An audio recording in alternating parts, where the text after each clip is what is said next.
Yehezq'ėl chapter 43. And he led me to the gate facing east.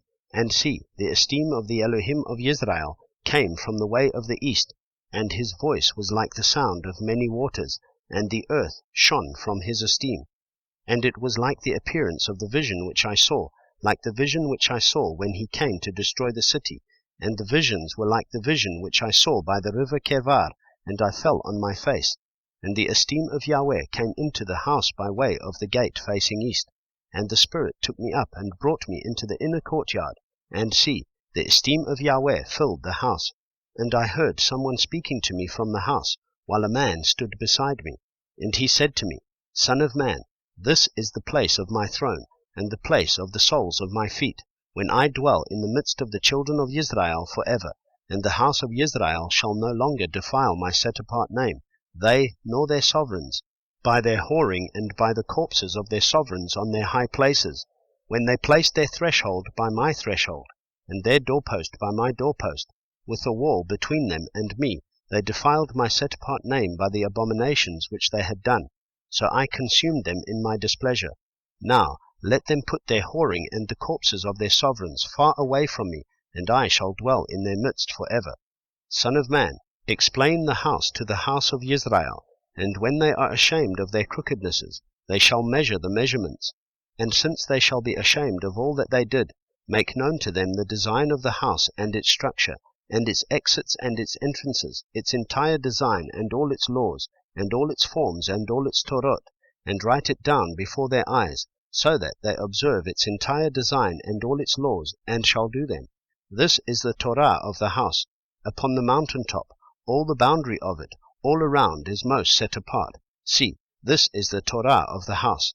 And these are the measurements of the slaughter place in cubits, that cubit being 1 cubit and a handbreadth, and the base 1 cubit high and 1 cubit wide, with a rim all around its edge of 1 span.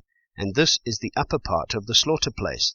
And from the base on the ground to the lower ledge 2 cubits, and the width of the ledge 1 cubit, and from the smaller ledge to the larger ledge 4 cubits, and the width of the ledge 1 cubit. And the slaughter place hearth is 4 cubits high, and 4 horns extending upward from the hearth. And the slaughter place hearth is 12 cubits long and 12 wide, square at its 4 corners. And the ledge is 14 long and 14 wide on its 4 squares, with a rim of half a cubit around it, and its base 1 cubit all around, and its steps face east. And he said to me, Son of man, thus said the Master Yahweh, these are the laws for the slaughter place on the day when it is made, for offering ascending offerings on it, and for sprinkling blood on it. And you shall give a young bull for a sin offering to the priests, the Levites, who are of the seed of Tzadok, who approach unto me, declares the Master Yahweh. And you shall take some of its blood, and put it on the 4 horns of the slaughter place, on the 4 corners of the ledge, and on the rim around it, and shall cleanse it, and make atonement for it. And you shall take the bull of the sin offering, and shall burn it in the appointed place of the house, outside the set-apart place. And on the 2nd day you bring a male goat, a perfect one, for a sin offering, and they shall cleanse the slaughter place, as they cleansed it with the bull. When you have ended cleansing it, bring a young bull, a perfect one, and a ram from the flock, a perfect one, and you shall bring them before Yahweh. And the priests shall throw salt on them, and offer them up as an ascending offering to Yahweh. Prepare a goat for a sin offering daily for 7 days, and prepare a young bull and a ram from the flock, perfect ones. For 7 days they shall make atonement for the slaughter place, and cleanse it, and ordain it. And when these days are completed, it shall be, on the 8th day and thereafter, that the priests make your ascending offerings and your peace offerings on the slaughter place, and I shall accept you, declares the Master Yahweh.